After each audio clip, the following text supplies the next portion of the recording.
இன்றைக்கி அமைப்புகளும் கட்சிகளும் இயக்கங்களையும் நடத்துவது எப்படி இருக்குது அப்படின்னா, பண்டைய காலத்தில் ஒரு சின்ன உதாரண கதை சொல்லுவாங்க. மன்னர் ஒருவர் மக்களுடைய நேர்மையை பரிசோதிக்கிறதுக்காக ஒரு பெரிய தண்ணி தொட்டி கட்டி ஒவ்வொருத்தரும் ஒவ்வொரு செம்பு பாலை ஊற்றிருங்க இதில் அப்படின்னு சொன்னாராம்.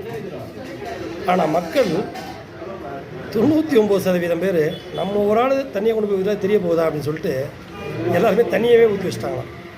அதுபோல தான் இன்றைக்கி ஒரு பொது சேவைக்காக நலனுக்காக எல்லோரும் ஒன்று சேரணும்னு கூப்பிட்டா 20 பேரை கூப்பிட்டா 18 பேர் இப்படி தான் நினச்சிக்கிறாங்க, 2 பேர் தான் வந்து நிற்கிறாங்க.